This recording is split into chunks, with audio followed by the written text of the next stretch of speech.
Parte número 2. Seguimos entonces en la epístola a los Gálatas. Voy a hacer del versículo número 3 al versículo número 5. Y dice así: Gracia y paz sean a vosotros, de Dios el Padre y de nuestro Señor Jesucristo, el cual se dio a sí mismo por nuestros pecados para librarnos del presente siglo malo, conforme a la voluntad de nuestro Dios y Padre, a quien sea la gloria por los siglos de los siglos. Amén.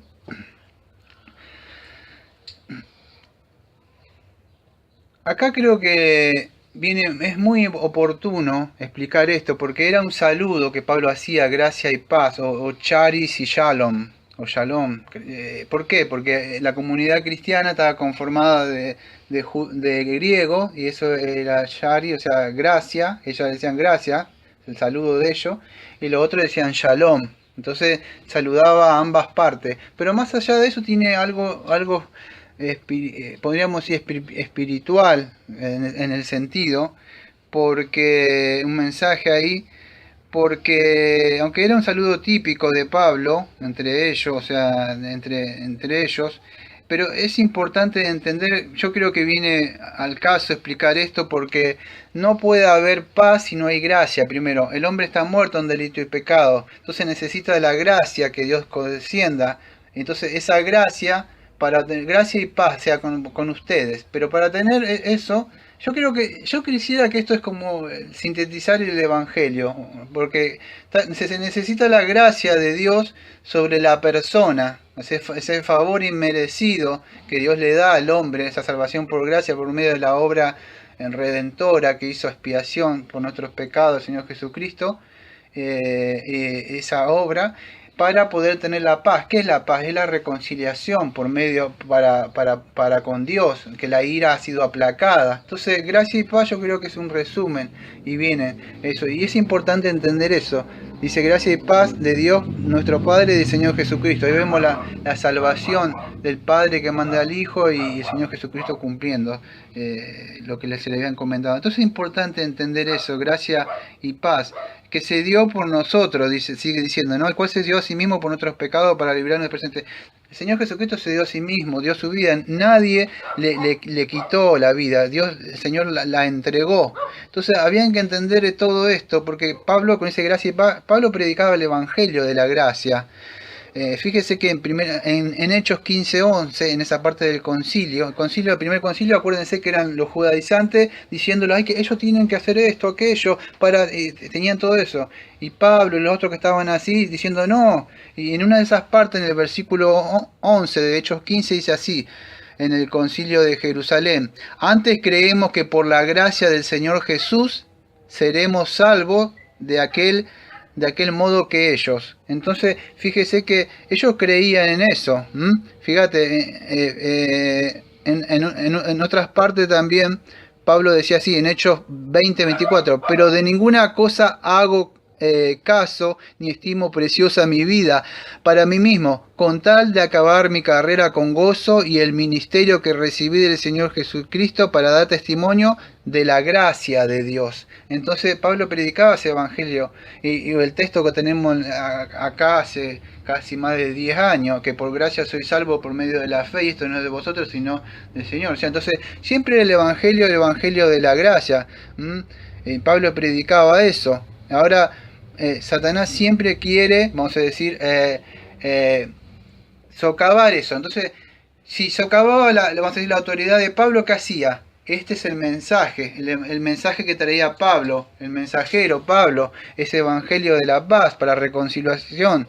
Entonces, ¿qué sucede? Ese era el punto. El punto no le importa a las personas, le importa el mensaje. Sabe que el evangelio es poder de Dios para salvación.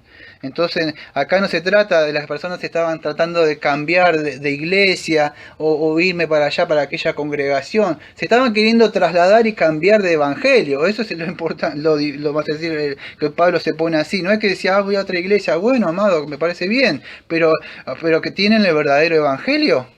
Porque eso es lo importante. Ahora dice que Jesucristo dio su vida por nosotros para rescatarnos de este mundo malvado, por nuestros pecados. Acuérdense que la salvación no es por obra, entonces Cristo tuvo que venir a morir morir por nuestros pecados. Y eso es lo que Pablo está predicando. Por nuestros pecados, esper amartías.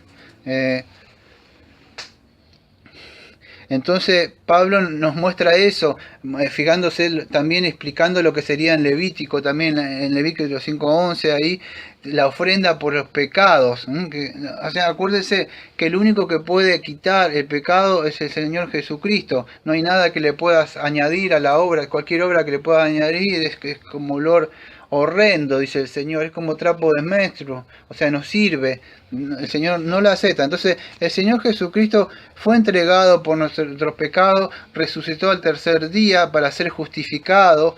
Es importante entender estas doctrinas. Yo no sé si decirla, queda feo decirlas básicas, porque yo quería que es importantísimo entender. Lamentablemente en el día de hoy mucha gente desconoce el Evangelio.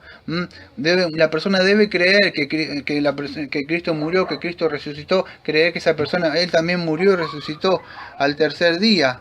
Entonces, lamentablemente, muchos no entienden el mensaje del Evangelio, ¿no? Que Cristo murió por nuestros pecados.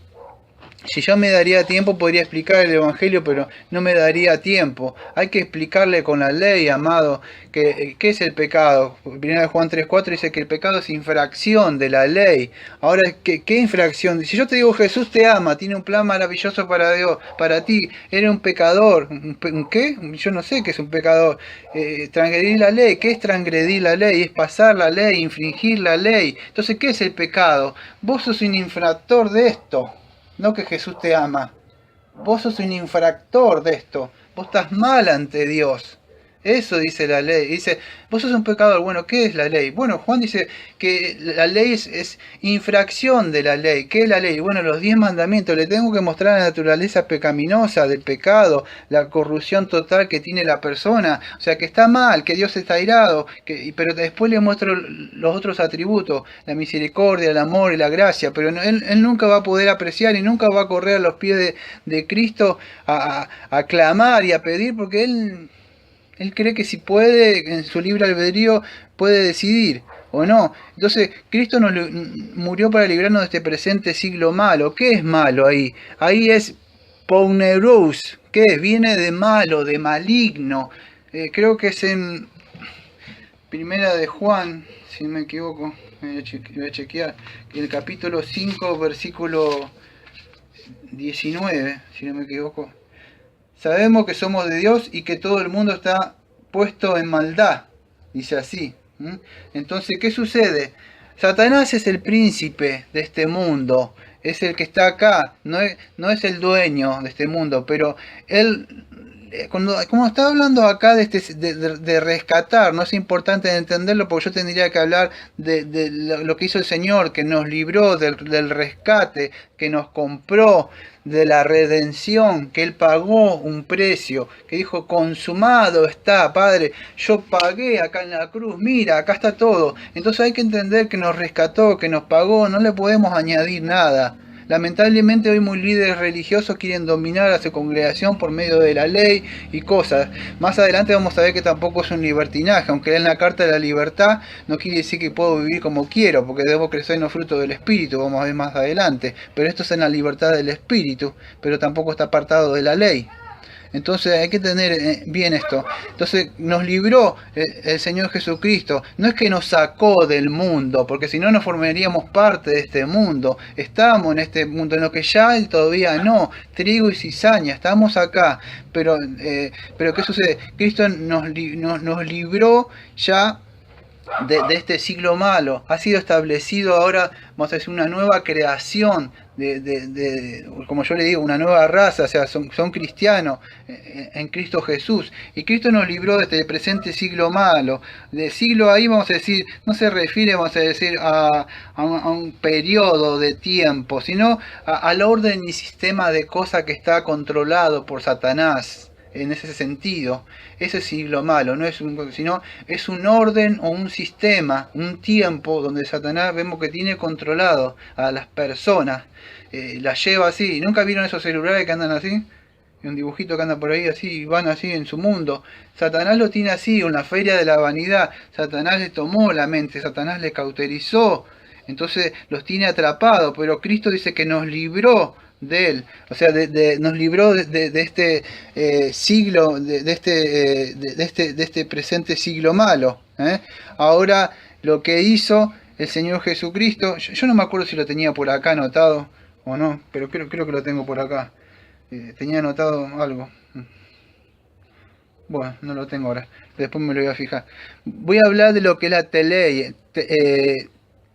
telema, o sea, la voluntad de Dios. Yo creo que ya lo hablé en Romano esto, que Cristo murió conforme a la voluntad de Dios. Bueno, cuando Cristo murió por nuestros pecados, no es que murió, vamos a decir, acá esto es importante entender, porque es la voluntad de Dios, telema. ¿Qué es esto? A Dios no se le pasó por alto. Creo que en Hechos 2:23, yo lo anoté ahí para no olvidarme, dice así: a este entregado por el determinado consejo anticipado, conocimiento de Dios, prendiste y mataste por mano de inicuos, crucificándolo. Bueno, a este entregado por determinado consejo. Eso de consejo, la voluntad, aquellos que hayan estudiado los atributos de Dios, de Pink, él habla un poco del dilema de la voluntad de Dios. Ahí vemos la soberanía de Dios entregándolo a Cristo en la cruz, pero también la maldad del hombre obrando y crucificándolo. Dios ya sabía, entonces no se le pasó por alto. Cristo fue preordenada, por decirlo, antes de la fundación del mundo, el Cordero que iba a ser inmolado por la muerte de nuestros pecados. Todo lo que sucede, amado, hay alguien que lo está controlando. No es que, por más que Satanás está así, que el Padre fue antes de la voluntad en el consejo intratrinitario. No sé si han leído nuestra confusión, el capítulo número 7, habla que todo eso ya fue orquestado antes en la mente, no existía nada, ya estaba. Entonces esto nos tiene que dar seguridad a nosotros. Cristo murió conforme a la voluntad de Dios. No es que el hombre, vamos a decir, el hombre sí lo mató, vamos a decir, con su maldad y cumplió lo que hay. Pero hay alguien que está orquestando todo, alguien que está gobernando todo.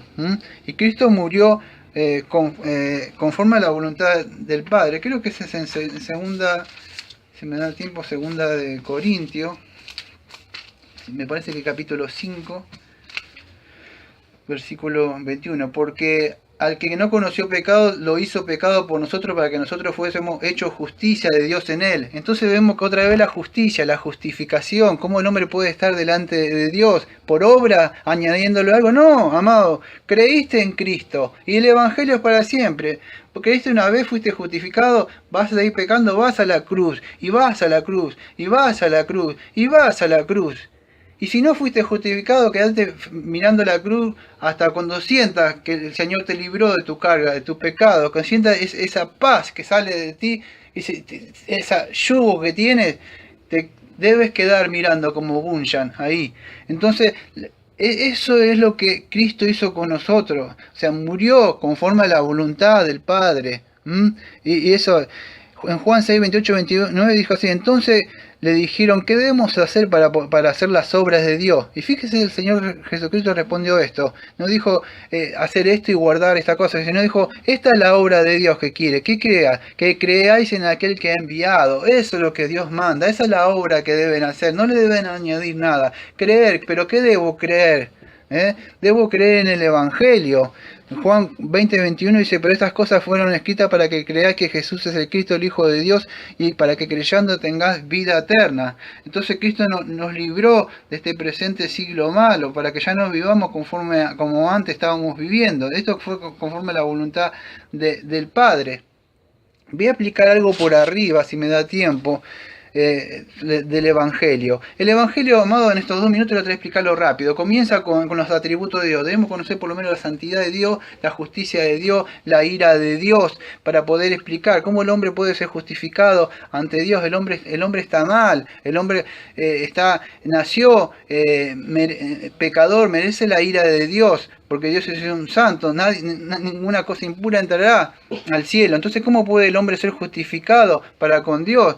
Antes de predicarle los atributos de Dios, que es el amor y la misericordia que se mostró en la cruz, yo le debo mostrar la persona. 1 Juan 4 dice que el pecado es infracción de la ley. Entonces, ¿qué es esto? Todo aquel que comete pecado infringe la ley. Entonces, ¿qué es infringir la ley? Bueno, infringir la ley, o sea, pasar por alto lo que Dios dijo, esto por acá no se pasa.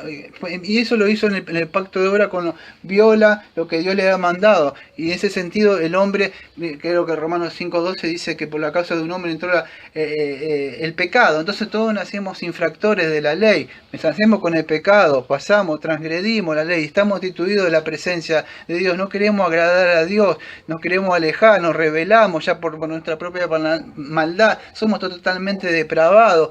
En el sentido, toda nuestra mente, siempre queremos hacer lo que a nosotros, el corazón nos agrada, nos inclinamos al mal, todos nuestros deseos siempre tienden para mi yo, y todo lo que yo tomo, siempre el conocimiento del bien y el mal, siempre está de acuerdo a lo que es mi voluntad, que está esclavizada. Entonces, la única forma de ser salvo el hombre es conocer la verdad, y la verdad la hará libre. Pero para eso yo tengo que conocer cuál es. ¿Cómo puedo saber entonces que estoy mal? Bueno, hay algo que se llama 10 mandamientos, amado. La persona se lo debe confrontar. Si una vez mintió, si alguna vez robó, si alguna vez adulteró, lo que haya hecho la persona es un transgresor. Santiago 2:10 dice que si una persona peca, un mandamiento, es el transgresor de todo. Entonces debemos predicarle después que Cristo cumplió, Cristo magnificó la ley de Dios por nosotros, para ser salvo de su ira. Toda la ira cayó sobre él, para toda la maldición que después en Gálatas 3:11 explica Pablo. Cumplió todo lo que la ley demanda, no hay que hacer nada, Cristo cumplió todo. ¿Qué es lo que debe hacer? Bueno, creer en eso, poner fe, solamente confesar ante Cristo tus pecados, ante la cruz. Porque el Espíritu Santo vino para compensar de pecado, de justicia y de juicio. El Espíritu Santo no vino para decirte que te ama y tiene un plan maravilloso.